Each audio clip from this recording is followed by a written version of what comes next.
traces. What if I've been gone on a fast train? Oceans of blank space, high on an airplane, bridged by a light wave.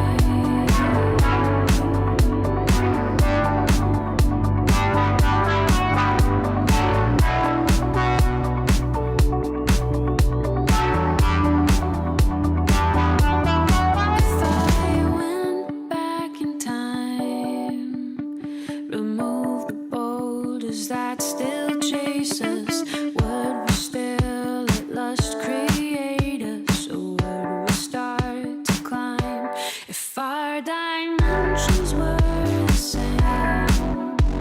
And I could touch you in the flesh, fold the time and space between us. Would yours fall into mine? Shadows on our stage, here from another phase.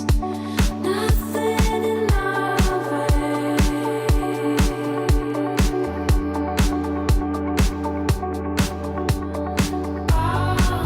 but a 3D place. All but a 3D place. All but a 3D place. Bridged by a light wave.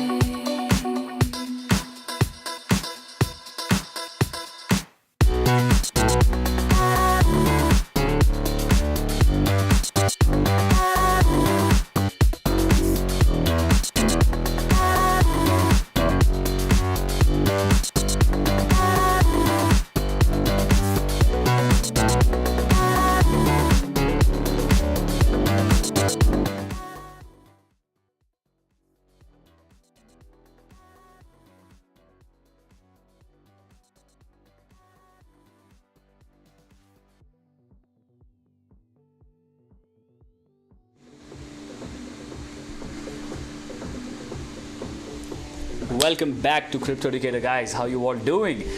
It's been a long week for me, as I have been simply out of my trading zone. I've been out of my office. Essentially, I've not been trading myself, actually, guys. And the market has been drifting sideways, right? Bitcoin has not really been able to clear the 24,000 levels to the upside, which is why we are simply pushing back into some key ranges, and that is pushing the market as well to some key directions, guys. So without any further ado, let's talk about Bitcoin on the 3-day itself, because this is okay, guys. We're going to be starting off from the 3-day, and we'll decipher the price action deep into daily and 4-hour as well. But you can see from the 3-day as well, it's pretty much clear that $24,000 is working like a key critical resistance point in a macro time frame like the 3-day itself, right? And this was a good attempt to claim this level, at least in the small to mid time frames, but Bitcoin was not able to do that, guys. And we are simply kind of receding back to some key levels. Although, I mean, we do have 2 hours and 2 days and 8 hours for this entire candle to close, but essentially the momentum to the downside has already begun in the small time frames at least, right? But the bigger concern right here is that, look, guys, you can see the price action formulating the last rejection high at your $31,800 regions altogether, and this is the recent rejection high, right? For the while at least, this is the rejection high. On the RSI, guys, on the RSI, we have a massive hidden bearish divergence between this point and this point, right? As you can see right here, between this point and this point, because the price action was at 31,000, your RSI reads was at 40 reads, right? Whereas once again, the price action has not even reclaimed 24,000, and the RSI is above 44,000, guys. The thing is that the bearish divergence, the hidden bearish divergence between these both levels could play out, and that could take the price action down towards range lows as well. But if you're going to be targeting these levels in the coming days, essentially, guys, you know the deal right here. We have been very, very interested, and we have been really focused between all the key levels in this entire range for more than a month almost, right? So you can see right here, it's a key level, guys. Nothing new going on in the market, honestly.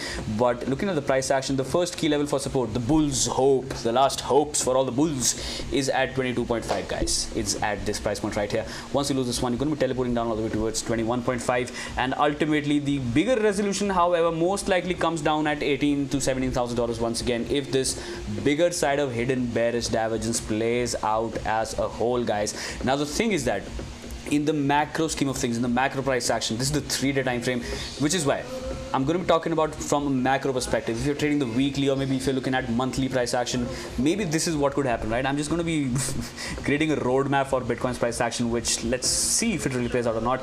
If you are able to, let's just say, establish a resistance point right here on the small to mid time frames, let's see you reside all the way towards these levels, and then maybe you actually run down at 17.5 or something like that, this wick low right here.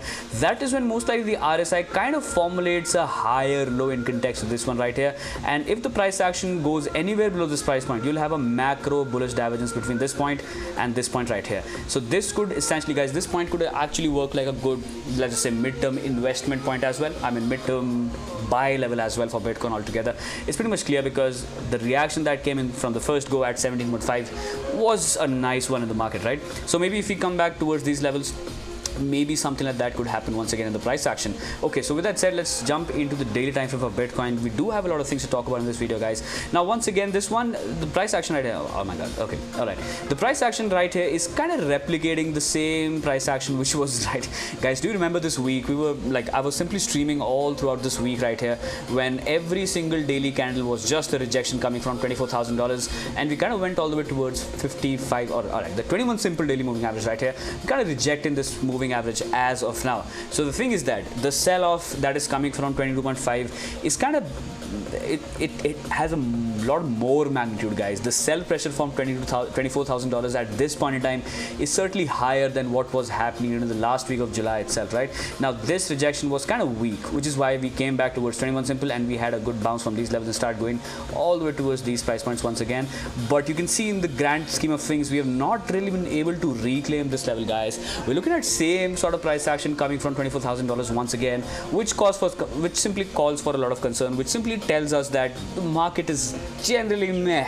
I mean, it's not that strengthful, guys. And essentially, we have been trading the range right here, but the thing is that we have not been speculating on crazy reversal moves all the way toward the 50,000, 60,000 Bitcoin new all-time highs, because the overall context in the price action is still bearish, guys. All the moving averages are steeply inclined to the downside. The 200 simple, although has started, I mean, kind of neutralizing itself, but not really. This one is still steeply inclined to the downside. The 200 simple is still aggressively pointed to the downside, guys. Now, what can happen is that on the other side of things, from the moving average perspective, the bullish cross between the 55 and the 21 simple moving average, which is coming in at $22,000, is still playing out, right? So we do have speculation from bulls end as well, guys. I mean, as of now, we don't see any signs of reversals in the market, but it could potentially play out from $24,000 because the rejection has been really harsh. I mean, we've been ranging in this entire zone for 3 weeks now, right? And this rejection is the third rejection. The thing is that if we talk about the 4-hour time frame, we can see massive amount of bearish divergence all throughout this point, and this point is kind of playing out, right? And guys, the thing is that I talk about how to go for bullish moves in the market. Like, if you want to make a bullish trade in the market with a lot of confidence, you have to look forward to RSI trending above 60 reads, right? Similarly, if you are trading any crypto asset from a bearish perspective, if you want to short the fuck out of anything in the market, I think the right time to take that speculative move in the market is going to be a good establishment on the RSI below 40 reads, guys. So Bitcoin is kind of interacting with these key levels on the RSI itself. That is going to tell you a lot more about the general strength of the market altogether, right? So if Bitcoin loses momentum between 40 reads on the RSI itself, expect most of the market to simply wipe down to some key levels, and maybe Bitcoin also trends down all the way towards $18,000 to $20,000 for good, guys. Okay, from a wedge perspective, from a rising wedge perspective, do we have any changes in the market altogether? We kind of interacting with key area support. Yeah, so essentially, yes. I mean, we do have the 55, the 200 simple on the 4 hours come in at the same price point, and we do have a support level also coming out at the same point with this entire rising wedge playing out as a whole. Which is why, guys, if the price action really has to bounce, it has to bounce from these exact moment in time. The previous 4-hour candle, although was not really confidence inducing, this was a bearish candle right here, bearish engulfing candle, and the previous candles was also not that nice, guys. The entire downtrend started with this this bearish engulfing candle, right, which calls for a concern at 24,500 regions once again. Until you are not able to establish a trend above this price point, this entire move on Bitcoin is going to be weak, guys. I mean, this has been really weak, right? I mean, yes, you could have played out all of these grind breakouts. I mean, this is also what I do as a trader, guys. I look forward to grind breakouts on 4-hour time frames and let the swing moves play for my positions as well, for at least 5 to 10% moves, guys. That is all I'm interested when the market is overall bearish altogether, right? Got to keep the hopes low. Got to keep the fucking hopes low, because we are here to make money for the long term. We're not really trying to get swung by the small time frames price action here and there. You should not get really distracted with the price action altogether when the overall context is simply bearish in the market, right? What is happening right is that yes, we are going for a grind once again, but the price action is like really squeezed out, guys. The volatility has been really squeezed out, right? You can see on the 4-hour time frame, the BA historical volatility context is also quite squeezed out. So big moves are about to happen in the market. Certainly big moves are about to happen in the market. And from a technical perspective, the higher probability lies towards the fact that maybe this rising wedge resolves to the downside all the way towards $20,000 to $18,000 with Ethereum's merge coming in, guys. Now, Ethereum's merge is going to be happening pretty soon, right? I mean, essentially today is 17th of August. I mean, we just got a couple of weeks. So maybe until the rest of the week itself, if we do bounce from these levels and the 200 symbol itself, maybe we keep on dragging all the way towards $25,000 once again. And then as we reach closer to the merge, that is when this entire wedge resolves to the downside, guys. Until then, the price action is simply going to be squeezing out. It's just simply squeezing, guys. This is a massive squeeze, right? A lot of things can happen. Big moves can essentially play out from these levels.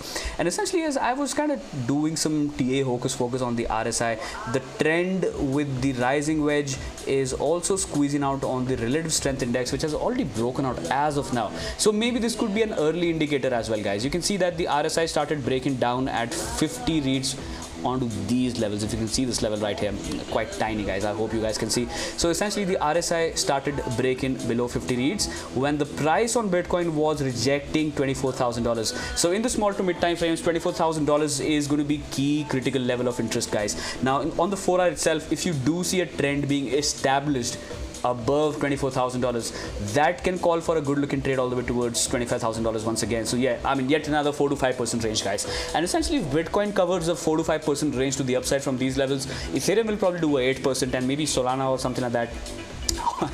Well, honestly, Solana has been really fucking weak in the market, guys. But well, altcoins will probably pull off a 10% to 12% of the market altogether if Bitcoin does this 5% leg to the upside. Okay, guys, with that said, we're going to be jumping into Ethereum real quick, but before that, let me just give me a minute, guys. Give me a. All right. Everything looks fine, and the picture, guys, the technical picture is quite clear as well in the market, right? Bitcoin is telling us key things, which is that the trend is maybe starting to evolve with the recent rejection at $24,000, and if the rejection continues with key risk management for the bears at $24,000, the ultimate price target at first is going to be at 21,500, guys. This entire zone, right? This was the zone that we kind of broke out of, and we are simply going sideways. I mean, this has not been really strengthful, right?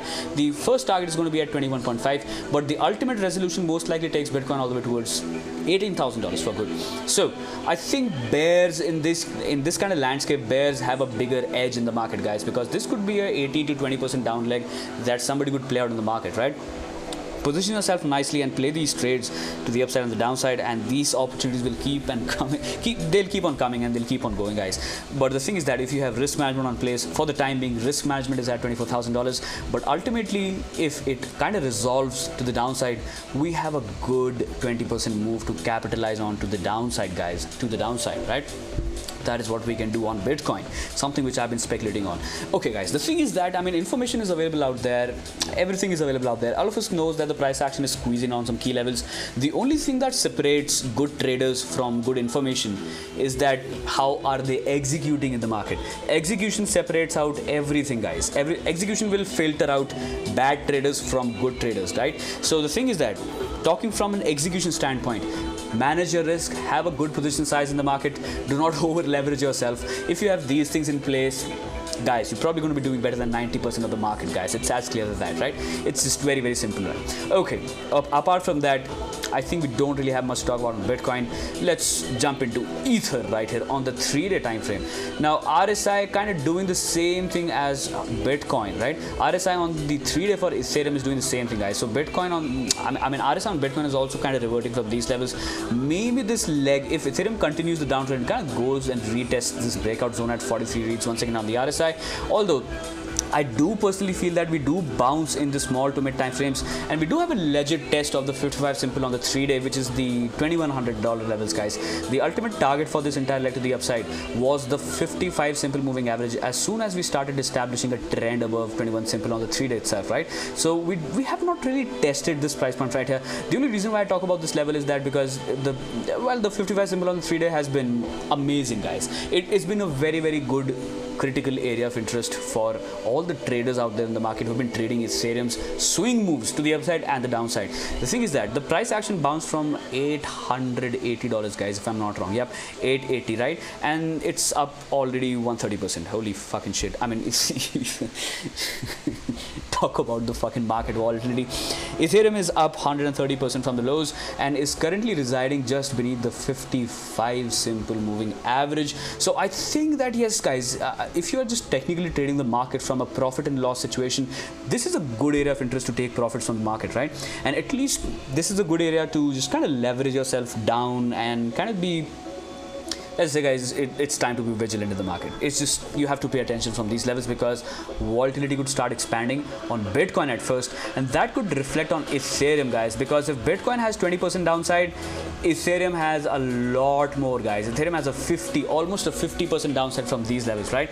If we do reject 55 simple on the 3-day time frame itself. Although in the small time frames, once again, I do believe we do something like this, guys. Maybe something like this happens in the coming days. We retest these levels, and then after that, let's see what happens. If you're able to establish a base above this price point, then we can talk about 2500 playing out. But if we get rejected from these price points at the real test, at the real retest, then we'll simply roll down all the way to these levels. I mean, we'll obviously have a lot of bounces at the 21 simple moving average, and that would be like this, and then ultimate target would be like this. So this is a good looking roadmap for what probably Ethereum will do in the coming days or for the rest of the month itself, in terms of the price action analysis itself, right? So that is something which could play out on the downside. All right. Let's jump into the daily and let's see what's happening right there as well. Yes, we are at the key critical level. We are at the 21 simple. This entire trend has been guided very nicely with the 21 simple. So yes, you can expect buy side activities coming at $1775 for good. And if you lose this level on a daily trending basis to the downside, the first rejection target is going to be aligning with this entire support, and the moving average itself is going to be at 1472, and the ultimate resolution, you know, guys, it's going to be at maybe 1000 and below that as well, right? But let's see what really happens at this exact moment in time, which is going to be $1,800 flat. This is also a massive level of interest, guys. A big one. Okay. All right, on the 4-hour time frame, let's see if the bearish divergence is working. The RSI is not that strengthful, and the grind has been resolved to the downside on the 4-hour time frame, guys. The RSI on the Ethereum's price action has kind of resolved itself to the downside. Once again, I do believe similar situation will play out with Ethereum as well, whatever we were talking about on BTC right here. Rejection came in from these levels, and the price action rejected $1,900 levels. So all the risk management, if you're shorting Ethereum on the small to mid time frames, key risk management at $1,900, guys. If you see a 4-hour trend being established above $1,900 once again, then maybe on the daily we do continue the leg all the way towards $2,100 flat, and after that we can talk about a potential push to the downside. But let's see what really happens at $1,800 level interaction on any time frame for that matter, right? Let's see what really happens at that time frame, guys. Let's see where the 4-hour 200 simple is at. Okay, the 4-hour 200 simple is coming at 1675. Oh man, a lot of levels to talk about honestly right here, but mostly I'm going to be focusing. This one is honestly, yes, we do have a lot of contact points as well. We can extend this entire price zone as this as well. So maybe this could be the ultimate rejection. Not maybe, guys. This is the ultimate rejection zone, right? It's also your $1,650 levels, which is a key level. So ultimate resolution below this price point could take the price action maybe at 1450, and the ultimate resolution will take the price action at maybe $1,000 per Ethereum once again. So yes, volatility is about to expand. Key things are about to happen in the market for Ethereum as well, guys. I do believe all the eyes should stay on Ethereum. The biggest fundamental change is going to be happening on Ethereum pretty soon, guys. This has never happened in crypto market, guys. This has never happened in the previous, I don't know, 10-year long history. A big application-based blockchain, L0 blockchain, shifting its consensus mechanism from proof of work to fucking proof of stake. And this is something which we have never seen in crypto markets ever before, right? But the thing is that since it's a very big news, what do you do in the news, guys? What do you do when the news finally comes out? You sell the news, right? You sell the news. You keep on buying the anticipation, and eventually when the news comes out, you kind of sell it. You sell your assets at the news. So let's see what happens when we do reach the merge, guys. Ethereum merger, right? Okay, let's talk about Solana as well for that matter. I don't know what this piece of shit is doing right here, but yeah, I mean, you can see it's not been that strengthful with most of the altcoins. The only strengthful altcoin in the market is going to be Ethereum for the time being, right? Rest every altcoin is just simply drifting sideways, and the overall trend is quite weak, guys. It's been obnoxiously weak in the market, honestly. But once again, if you just go by the trends right here, I do believe that there's a good long opportunity coming on Solana for that matter, right? Until Ethereum is maintaining some key levels, Solana will keep on repeating these useless price actions to the upside once again and again and again. So for the time being, we are looking at a new grind which is under formulation once again from these levels, right? So let's see, guys. This price most likely consolidates above $40 as a whole, and then once we resolve the squeeze to the upside, you will have another move on Solana to capitalize on this. Probably will be a 15 to 20% leg to the upside. So good looking trade on Solana is also going to be coming up if Ethereum maintains some key levels on your upside resistance points, right? Although, guys, I mean, the recent rejection from $46 was not that nice once again. If Bitcoin is getting rejected from $24,000 again and again, Solana on the other hand is getting rejected at $46 again and again and again, back to back rejections on Solana, right? Once again, retesting the 200 simple moving average itself. Okay, guys, I think with that said, that kind of summarizes a lot of things about the state of the market itself. Let me know what altcoins you are trading in the small time frames or the mid time frames as well, so that we can talk about your favorite shitcoin in the next video. Until then, I'm going to be winding up the stream, guys. Let's kind of wind up the stream right here, right now, because, well, we don't have any participation coming on the live chats as well. So, well, oh well. Let's wait for your comments, and I'm going to be catching all of you pretty soon, guys. Bye for now.